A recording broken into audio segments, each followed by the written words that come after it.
Assalamualaikum warahmatullahi wabarakatuh. Baiklah adik-adik, hari ini kita akan melanjutkan pembelajaran minggu kemarin mengenai kaidah bahasa dari teks laporan hasil observasi. Nah, untuk kaidah bahasa teks laporan hasil observasi, hari ini kita akan membahas mengenai nomina, verba, kalimat, dan frasa. Nah, untuk kategori yang pertama, kita akan membahas mengenai nomina itu sendiri. Verbanya ada yang dasar dan perimbuhan, verba aktif dan pasif, verba transitif dan intransitif. Untuk kalimat, kita membahas mengenai simpleks dan kompleks. Terakhir ada frasa, baik itu frasa verbal maupun frasa nomina. Dan untuk kategori yang pertama, kita akan membahas mengenai nomina. Nomina itu merupakan kata benda atau kata yang sebenarnya mengacu pada kata beda, baik itu manusia, nama, atau hal-hal yang lain yang akan dibedakan. Kata kuncinya di situ adalah kata yang dibedakan. Nah, ciri-ciri nomina itu yang pertama menduduki sebagai subjek, objek, ataupun pelengkap dalam kalimat yang predikatnya itu adalah verba. Yang kedua, tidak dapat diingkarkan dengan kata tidak dan juga. Ya, jadi kata tidak juga, ya. Yang ketiga, umumnya dapat diikuti oleh adjektiva atau kata sifat baik langsung ataupun diantarai kata yang sebelumnya. Dan untuk poin selanjutnya kita akan membahas mengenai verba. Verba itu ada namanya verba dasar, yaitu verba atau kata kerja yang tanpa diikuti oleh imbuhan, baik di awal, di akhir, tengah, maupun awal dan akhir. Contohnya makan, minum, pergi, dan sebagainya. Terus ada namanya verba berimbuhan. Verba berimbuhan itu verba atau kata kerja yang diikuti oleh imbuhan, baik di awal, tengah, akhir, awal, dan akhir pada kata dasar verba. Contohnya bermain, membaca, menulis, dan sebagainya. Terus ada namanya verba pasif. Verba pasif itu merupakan kata dasar kerja yang dimana berawalan di atau ter. Contohnya dimakan, tertinggi, dan sebagainya. Terus ada namanya verba aktif. Verba aktif itu merupakan kata dasar kata kerja yang berawalan me.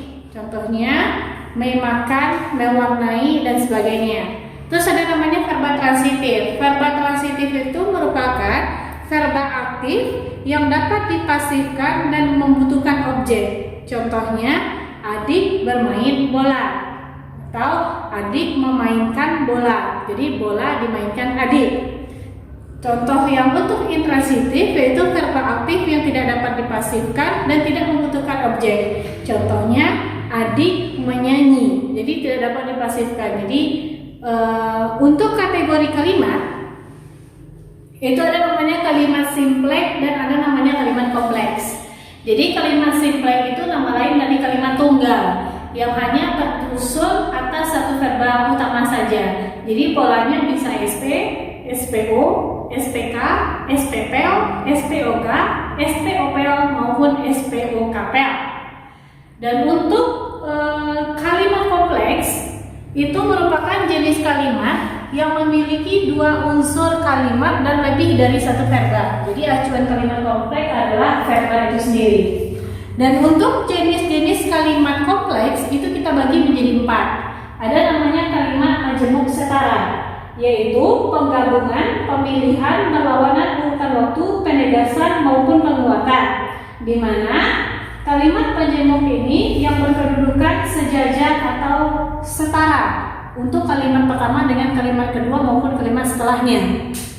Untuk yang kalimat majemuk bertingkat itu merupakan kalimat majemuk antara kalimat pertama dengan kalimat kedua itu tidak setingkat atau sederajat, di mana terdapat anak dan induk kalimat. Jadi anak kalimat hanya sebagai pengikut, sedangkan induk kalimat memiliki pola lengkap atau pola utuh.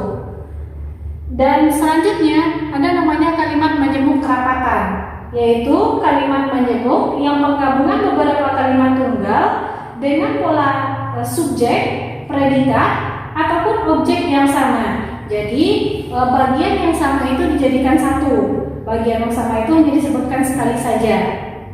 Dan untuk selanjutnya kalimat majemuk campuran.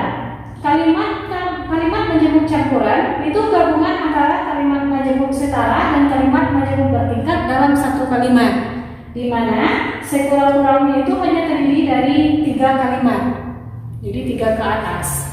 Lanjut untuk frasa verbal.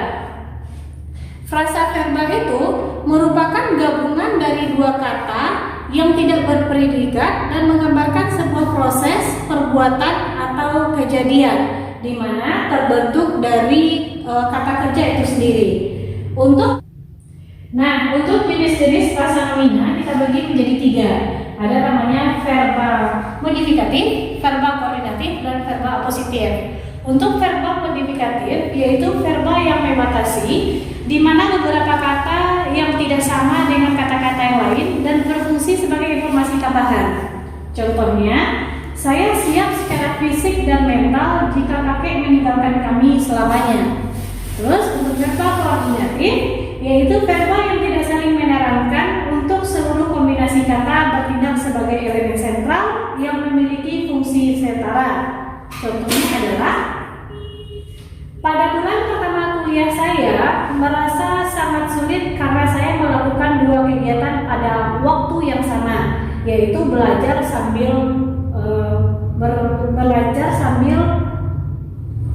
bekerja.